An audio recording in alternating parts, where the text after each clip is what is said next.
Dr. Lua does not speak on behalf of the university, neither does she speak on behalf of UMI. All opinions that are shared are her personal opinions and observations, and should be taken as such. If you have a query, if you have an issue, please contact the faculty directly or contact UMI and ask to speak to either Dr. Lua, or if you're in third, GEM 4 and 3, speak to your coordinator about your exclusion. But the opinions shared here are not to be used as the only way or the set way that things are to be said. These are just the opinions of two people and their experiences. Thank you. Good afternoon, everyone, and welcome once again to my YouTube channel. Welcome to Nou'rish, my little corner of the internet where we do all things self-introspection, self-improvement, self-awareness, growth, spirituality, food. You know the drill.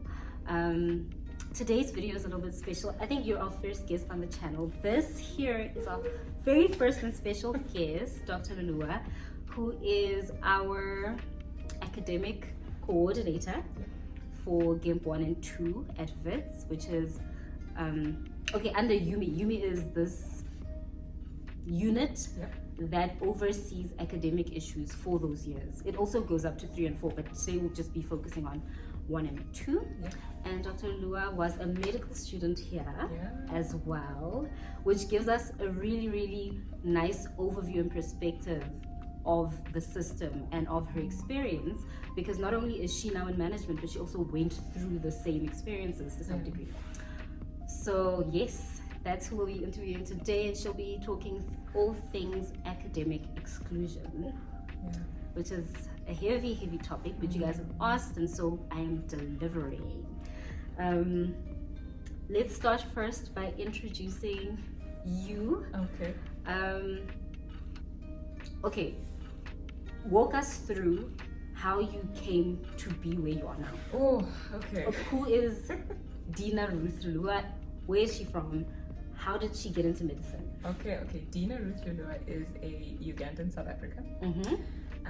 My family is from Uganda, originally moved to South Africa for a different life, and lived in many places in South Africa, so the Eastern Cape, the Free State, Gauteng, KZN, finally settled here. How did I get to do medicine? I actually didn't want to do medicine. No way. I wanted to be a crime scene investigator. Yes! In Las Vegas, with the cast and crew. The Black Child. I think I just wanted to be an actress. The 90s. I was like, I want to do this. And so obviously you tell your parents this dream, and they're like, okay, maybe do medicine first. This is exactly what my dad said. Do medicine first, and then you'll get to do that. And being 18 or 17 or whatever that was, I was like, oh, sure, okay, I'll do this. This is gonna work. Exactly. So yeah, my parents both encouraged me to do medicine. My mom a little bit more than my father, because she said, if you're doing well, maybe think about doing medicine. So I said, okay. Applied, got in. And now I think there's a lot more introspection with the different universities in terms of high school students, but I was just like, okay, WITS accepted me, I'm going to go to WITS. And ended up at WITS, but always knew that I didn't want to do a clinical track or follow a clinical path. Always knew? Yes, I did know. But you go through stages. So you do first year and it's overwhelming, you do second year, it's overwhelming, and then you do third year and you can't go back. It's like, I'm in third year now of this degree. Gotta stick it through. Oh, exactly. Gotta get this thing, get to fourth year, I can't turn back. But I also always say to people that I can't imagine myself doing anything else in varsity. I don't know why. Maybe it's because it's the only thing I did. So yeah, I knew I didn't want to do anything clinical. Got into 5th and 6th year, really enjoyed and loved it. But it's just being in the hospital, doing things that you had signed up to do. Interacting with people. Exactly. It wasn't sitting behind a desk. Yes. And I was very encouraged by this one doctor who went around a table asking each of us what we want to specialize in. And I said, I don't know. And he said, that's fine. You could be an excellent GP and put specialists out of business. And I was just like, it allowed me the freedom to follow my heart with just whatever I want to do. Did my internship in Pietermaritzburg when I finished here at WITS. Did my community service in Soweto, which I loved.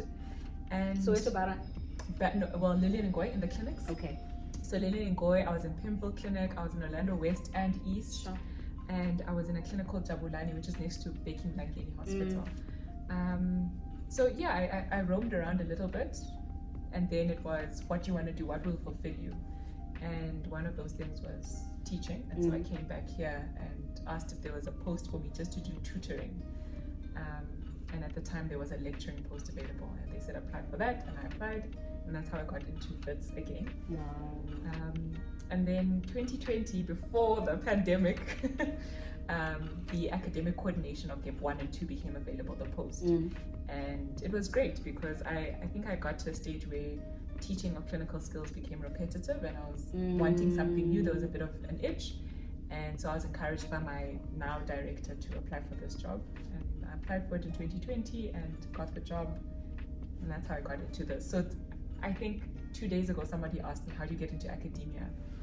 And I said to them, it's by chance, I think, depending on where you are. And I think especially in this medical space, it really is by chance, because the push is clinical to specialize. Yeah. Okay. So when did you start thinking about furthering your studies? Because I think that's the difference between clinical and academia to some degree. Clinical is very set. Yeah. You know, after your undergrad, you're going to do your little courses with the family, what is it called? The FDC? The CMSA, College of Medicine in South Africa. You're going to do a few things there, and then you're going to register for your MMed, and then you're going to become a specialist after your age time. But with academia, the world is literally your oyster. It's your oyster, but you don't know it. Okay. So fair point. Because you're so clinical tracked, you don't know what else is out there. So when did I decide I was going to further my studies? When I got here, and I realized that I'm going to be teaching people. I don't know what it is to be a teacher. And people almost assume once you have a medical degree, you can teach. But there is an art and a science to teaching. That's why people study 4 years and a master's to become an educator. And it's no different for health science education. So when I got here, I said, okay, I was actually employed on a 3-year contract, excuse me. And I said, I'm going to spend those 3 years bettering myself so that I'm a great educator and teacher, and I know what I'm doing and why. And so then I did the diploma in medical education, and now doing the master's in medical education. Okay. And that was, again, it's an actual course. Yes. Wow. Okay. It's a big thing actually. In not in WITS so much, it's still gaining momentum, but Stellenbosch, UCT, they have this whole departments, with medical educators, and internationally there's a huge committee of educators and an association of medical educators. I have a feeling here we're just literally clinical doctors whose responsibility, because of their position, is to also share knowledge, not necessarily because of the training. Right. Because the mentality here is everybody who is qualified is smart and is capable and is equipped, which is not at all true. It's true in one aspect. So it's true in what you've studied for. Yes. But is it true for education? Conveying information, ideas, making the implicit explicit. Exactly. So yeah, it's a big space, and I think WITS is uncovering it and discovering this, and realizing that experience is important, yes, because a lot of the educators are experienced, but also the theory and the foundation of teaching and learning is so important. And how do we get people to be involved in that and then teach, right? And then create a curriculum that is appropriate. The dean always says this, that the first year curriculum, the current dean, he says the first year curriculum that's being taught to students now at WITS was taught to him in 1989. Yes. When he was a medical student. Yes. And the reason for that, or part of the reason, is because we're not taking up this medical education mantle and saying, how do we review, change, update?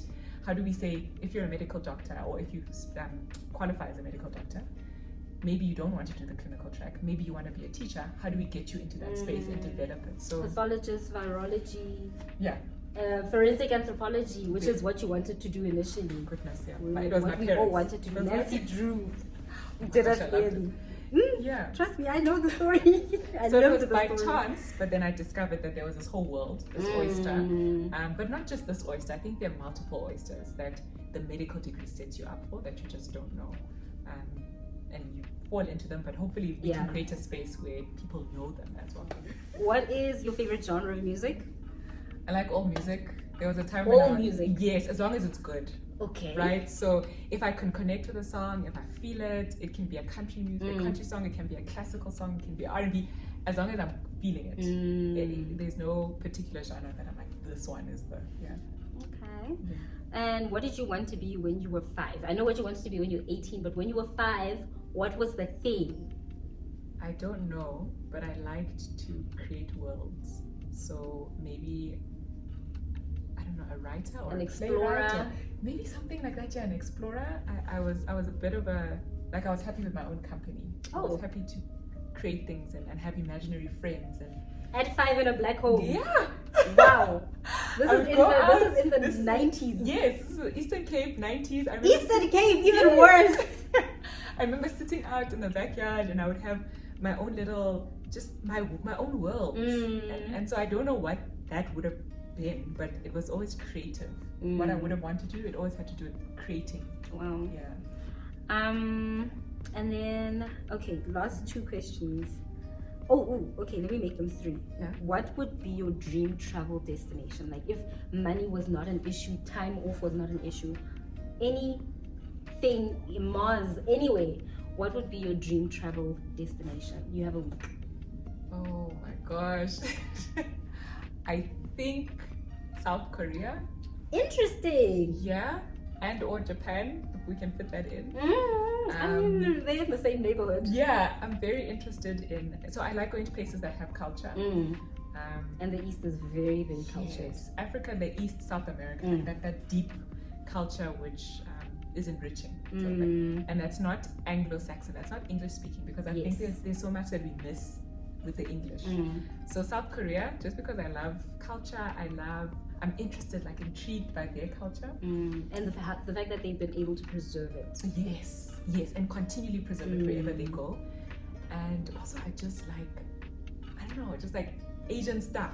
Food is good. I don't know about the food. Really? Yeah, but I really just like I like the fashion sense. They're very unique. They own it. Japan, Tokyo, I hear you. Yes. So South Korea, Japan, I'd love to travel to. And that's outside of Africa, just doing Africa. Yeah. All right, now some of our hard-hitting questions. Yes. What was the worst year or subject of medical school? 3rd year was my worst year. And we had a different year to this program. So you used to write off blocks at the end of every block, and then if you got 60% at the end of the year, you would be exempt. I wasn't exempt. I was never exempted.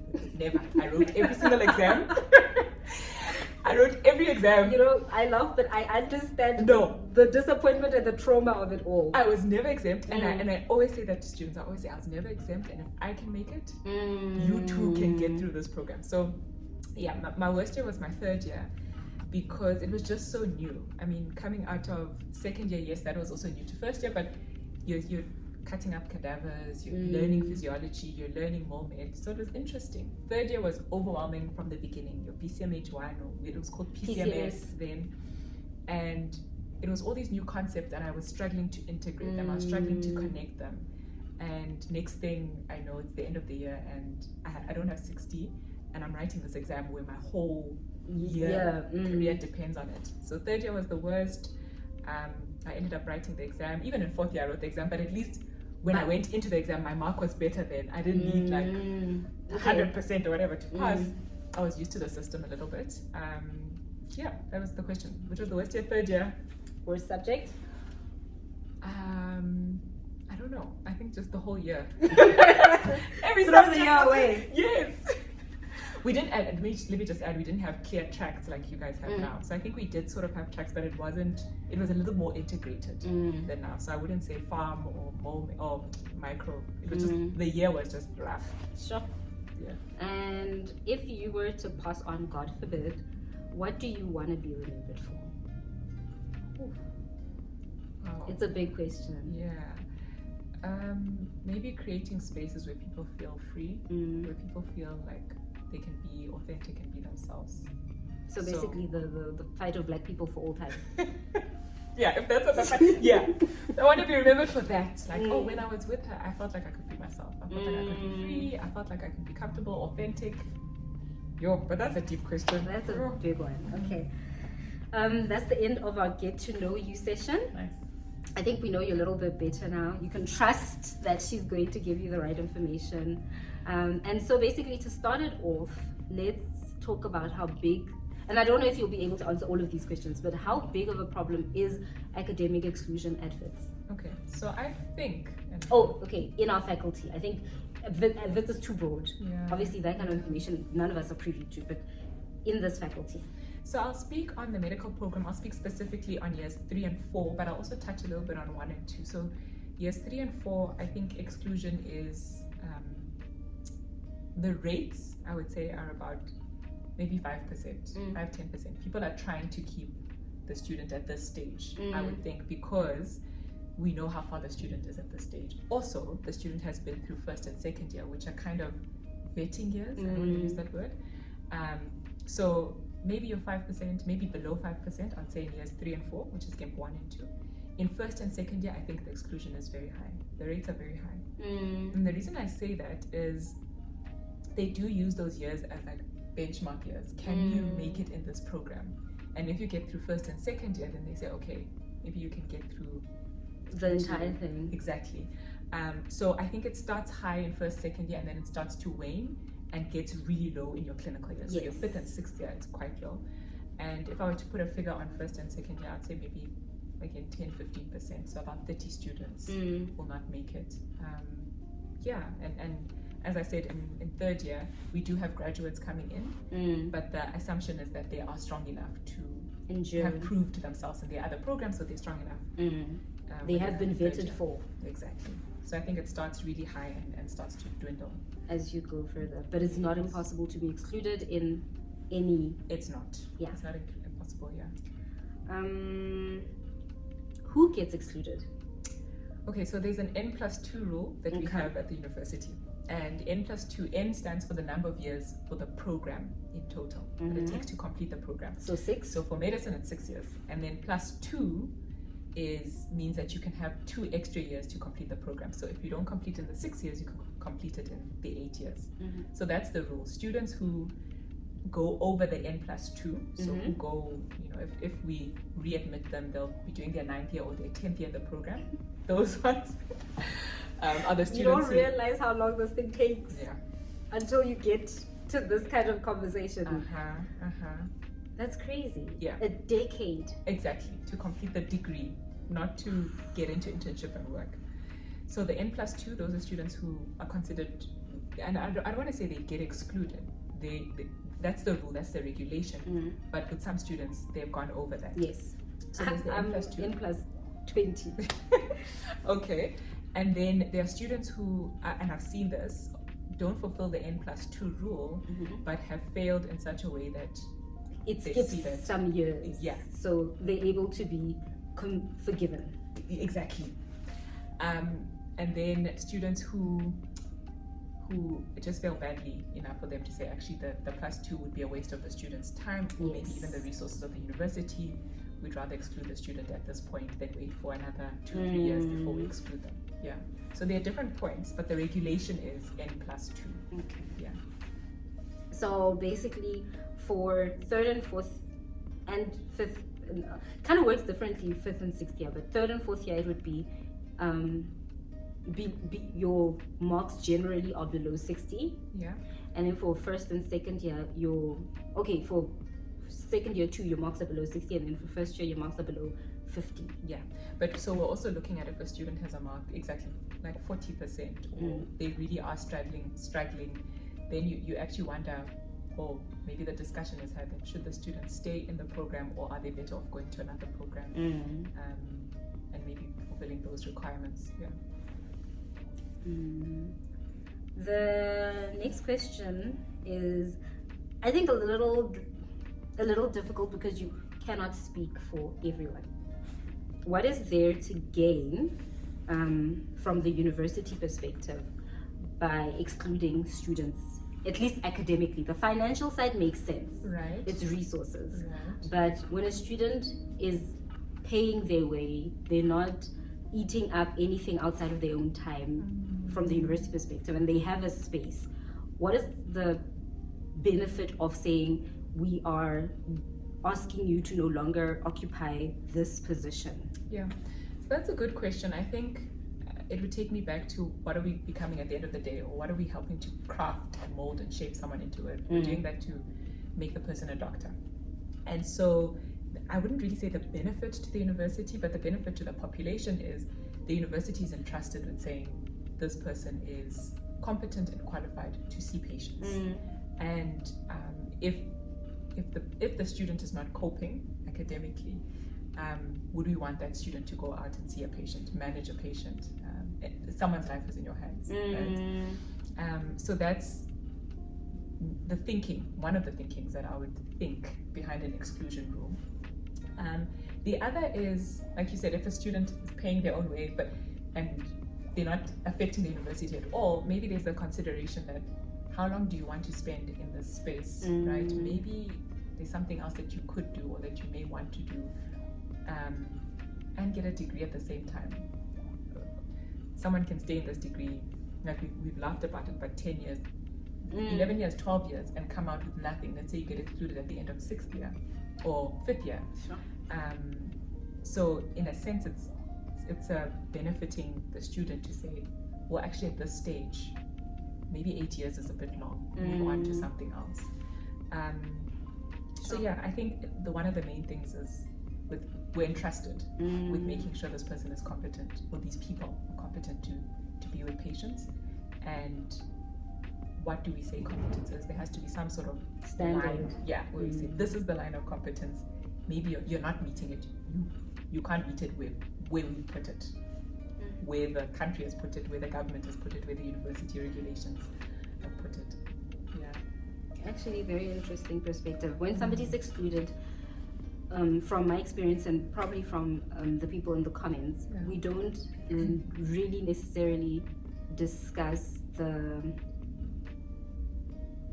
heaviness with which the responsibility rests to gatekeep safety, patient safety for the university. And I think it's an important discussion. It really is.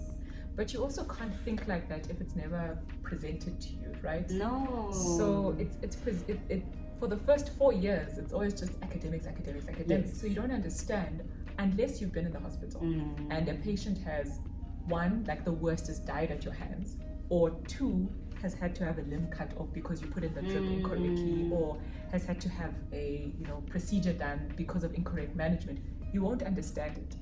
So at certain levels, yes, we understand it, and maybe that should filter down. It should. And not just verbally, but it should actually practically. We put students in the hospital sooner, so you realize the weight of what I'm doing and the fact that it could be your parent or your sister or your aunt that's being taken care of it. Would you want them to be taking care of you or your friend who you're working with, who may be competent or may not be competent? That's actually very many thoughts. For one, would I be concerned if I was treated by a specialist or a doctor who failed physics in first year? It contributes nothing. Would I be concerned if my child was treated by somebody who failed their PEDS block? You see. So I think this also contributes maybe to how the program is crafted or how the curriculum is set. The first year is weighed in terms of importance and impact on the student's life just as heavily as the final year. But what's developed in the first year is an academic, and it's not somebody who thinks of the degree clinically. Exactly. Yeah. Exactly. And there's different consequences, right? There's different consequences to knowing the academic content, knowing the theory, and knowing the practice, and being able to integrate the theory and the practice. There's a different consequence. So it's not a benefit to the university, but I think a benefit to the population is to say we need to be a gatekeeper. We don't want to exclude you, but we do need to gatekeep who is included. Maintain the integrity of the profession. Do you think all the alternatives have been fully explored in terms of, okay, fine, the university sees the need to gatekeep the profession. Not only the university, the faculty gatekeeps the profession. But the only solution to failing students so far has been either extra tutoring by another student, not somebody qualified to teach, by another student. And then apart from extra tutoring, there is the exclusion. So it's one of two things. Do you think the faculty has really explored, considering how important cultivating that understanding and the gravity of honing a doctor, or trying to at least build one up, that all the alternatives to exclusion, like remedial, maybe I know Stellenbosch has this program where they do extended degree. It's not even the N+2, they add another year to that to prepare the student to be able to progress well into the program.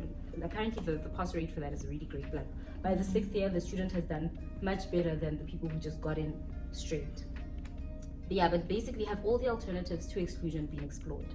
Sure. So WITS did have an extended program back in the day. They used in first year, so they would have but it wasn't for everyone. It was for a select group of students. So they would say, okay, you're going to do first year over 2 years, and I think it was like a foundation year to help them get stronger, so that you wouldn't have such high exclusion rates in first and second year. And those students, when they joined us, so they would join us in our first year, and then we'd continue to second year, third year, fourth year. Those ones are all, the ones that I know that I was friends with, are all specialists now. So it does actually make a difference. Wow. I'm not sure what the reason was to stop the program. And do I think that the university, the faculty, has explored everything they can before it's just exclusion? No. And I say that, let me qualify the statement, because the resources are not there.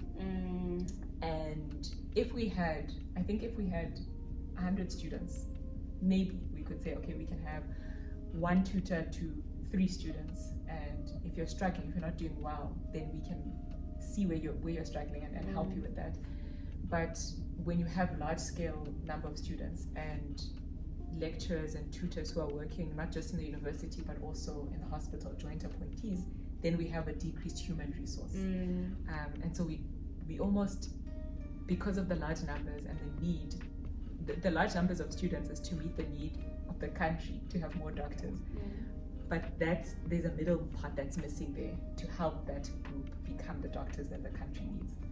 And we don't have that. We have this mentoring program in third year in Camp 1, but we don't have enough mentors to mentor the students. All 400. Yeah, so now you have a thing where we don't even have people to mentor, to meet you for 5 minutes, ask you how you're doing. How do we have somebody who's going to walk with you through this program, walk with you through the content you don't understand, connect you with the different departments that you need to connect with? So if we could get more resources, maybe it would be different. Maybe we could say, okay, we can give you individualized, or not individualized, but small group attention. That would make a difference.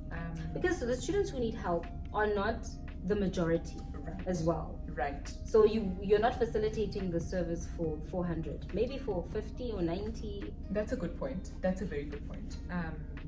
But even the 50 and the 90 we don't have. And true. It would be good to offer it. Because we have a pass mark of 60, it would be good to offer it to as many students who want it or need it, right? So we could say there's a cutoff.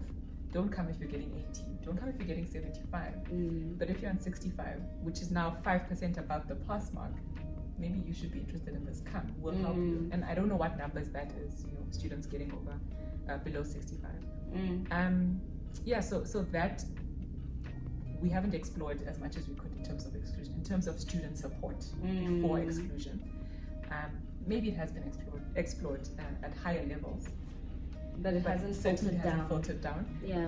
And I think if we were to sit around a table and be intentional about how do we help students who are really struggling and how do we prevent exclusion, we could come up with creative ways that I can't think of now on the fly. Yes. But to help, rather than to just say, okay, you're going to be excluded. And then if we do exclude, then there's an understanding, not just from our part that we have to gatekeep for our patients, but also from the students' part that we're trying to help you. Let's help each other here, in a sense. Yeah. Because another part of this is the student. This doesn't let go of the debt because you've been excluded. You owe them for the entire year. They don't calculate, okay, fine, we exclude you in April, pay only up till April. They don't care. Yeah. They want their 80,000 for the full year. Yeah. And that's resources from this child and their family that are now in debt, and the child now unfortunately is no longer part of the system, but they're still obligated to pay or to hold up their end of the bargain. Yeah. But usually a week following exclusion, all resources are cut for the student. If you stay in Nou'rish, you might have paid, you will be expected to pay the full amount, but you will not be allowed to stay there. Yeah. Your OSS, when I was here, there wasn't even an OSS. But it was called? CCDU. Oh, yes. Yes, That yes. one on main campus. Yeah. You don't have access to them after that week, and you don't even have access to campus. So I do think that the faculty has a responsibility to the student. Yeah. We need to gatekeep the well-being of that person too, as well as the well-being of the patient, most importantly. Yeah. Yeah. And the patient loses nothing and the university loses nothing by ensuring that the student's well-being is maintained. The resources are given. And I'm not talking about a situation where somebody's in debt for like 5 years and they cut off, but even then, there is a certain empathy and compassion that is needed even if somebody's not in the best of situations on the financial side, because we understand our history. Yeah. That's a good, we understand our history. It's like, We should understand our history. Drops my comment. But as you were speaking, it made me think, why do we say you still owe, right? And the reason why is WITS is a business. Primarily, So fundamentally, yeah, the universities are as a businesses, whole, right? And so you're coming to the space that functions as a business and a place of scholarship and learning and teaching, and the business hand comes down hard. You've paid your money, we're keeping it, right? But I agree with you. Then there should be at some point where the academics come in, the teaching, the learning spaces. Okay, the business is saying this. What do we do to ease that truth? It's a truth, but how do we work with you? Or how do we better manage the inconsistencies between what the business is doing and what is right? Okay, that's a good question. What is right? Is then coming back to you. What is right? The empathy and the compassion, which is the other side. What I was saying, even if the student is not, I'm talking about an ideal situation where somebody's family can afford, and they have kept up the end of the business bargain, but the student hasn't kept up the academic side, and so the university or the faculty then says you are academically excluded. However, you still have access to counseling. Your fees are paid up. You owe us nothing. And now we are letting you go, but we still recognize the fact that there is an investment on your side, and we will honor that by giving you access to the resources that we spoke about, where there could be a team or committee of exclusion. That's the resource you have access to. Your money can go towards this. We're channeling it because you're not paying for a seat, you're not paying for printing. That 80,000 is not now paying for the trips that you'll never be able to take anymore. But here is a cushion. And a service, and something that maybe you feel like, okay, I've paid that 80,000, I'm still getting something out of it. You're less bitter as well. A support structure. Okay, I've paid the 80,000. The university says we're going to take it. We've got that exclusion committee or exclusion unit, or maybe call it something else, that the students can go to and have a way forward, map a way forward that supports them emotionally, mentally, physically, and academically. So it's a very big take, and it's a conversation I'm really sad is only happening between two people and whoever chooses to watch this video. Because it's so common, Dr. Dua. It's so common to hear a medical student. I very rarely hear accountants say, they've repeated years before the CTA, but I very rarely hear them say, I got excluded and now I'm a scientist. But with medicine, I don't know. I know countless people who are now doing diplomas in public health, or somebody's trying nursing. Some people are just stuck. They're stuck. 10 years later, that person is still exactly who they were when they met with the faculty and they were told to leave. And so it's more attention. It's like the curriculum, how we're still working on the basis of people who set this thing up in the 60s. Versus the need of the student today. Online learning, how do you now translate what has been on the board, on a projector screen, into a lecture that somebody can digest and still absorb with minimum questions at the end? Yeah. It would take a dedicated team. It would take a dedicated team saying, beyond this, just the two of us Yeah. having this conversation, a team of, like you said, students who have been excluded, students who have come close to exclusion, students who are doing well, faculty members, academics, people who are willing to sit around a table and say, we're planning this, we're making a committee, give us funding for it from wherever the funding comes from the university, and we're creating something that says, we are going to help the student, we're going to help if there's an exclusion, we're going to support. It would take, sure. And thinking of all the different angles, because you may say, one student may say, okay, I want the support of the exclusion committee, you know, this year where they're going to mentally help me, and another student say, no, I want my money back. And then how do you juggle that? Because, well, if you can give it to me to go through the year, then why can't you give it to me just to do what I want to do with it? So it's thinking about this from so many different angles. But they're protected. The university is protected in that, because obviously I've tried to challenge it.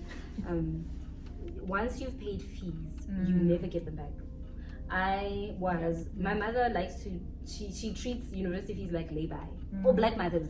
So she'll pay a little bit here, a little bit there, a little bit there. She doesn't go according to the schedule of the university. Whenever she can accumulate, she puts. So usually I will be maybe 1,000 Rand over what is required, because she starts early and then she just keeps going. Has no idea how much she owes. Doesn't even care about the amount, but just keeps putting in a little bit. So by the time I got excluded, I think we were 2,000 Rand over, and that benefited me coming back, because although it had been eaten by interest, I still had like 1,000 Rand in the account. I don't know what interest this is, because I wasn't here, but so yeah, the university couldn't give that back. It's a business. Like So they're protected on that end. You're right. You could not ask for it back, even if you wanted to. But we could maybe ask the ATM Skydaddy to fund a unit and make it clear that that is money that is not being dedicated to what it was meant for anymore. And it would also be nice if they explain where that money goes, right? So if we say 80,000 and we say it's going to, if it's a detailed explanation of where the money is going, then maybe that helps. That's a transparency. That's like, oh, this is where the money went, or this is where it's going, or this is how much the government subsidizes a medical student, because we are subsidized. We are not. Hey! We are not. Yes, we are. What? You think the money that you're paying is... I pay 92 and I'm still subsidized. Exactly. What? Yes. Is this true? Yes. The government subsidizes all universities. I know postgraduate students are subsidized. Undergrad. The government subsidizes us to study. Wow. Yeah. Who knew? Yeah. I don't know how much people pay in private university, but maybe we could ask them. If you go to Monash, how much? My baby sister just graduated from Monash literally on Monday, and she paid for a BCom law 80 per year. But it's a BCom. A BCom here is 50. In our day it was around 36. Now it's 50, I'm assuming. So you're subsidized. Wow. You owe SA. Who knew? That's crazy, because that's an even bigger loss. That's money that I didn't account for, that I knew nothing about, that still gets paid to the university, because I am registered. The HPCSA only recognizes that you are excluded after 2 years. The system is not updated yet. So, so if the student is excluded and the government is depending on the university and probably the HPCSA to update them on who's still there, they're still getting money. Wow.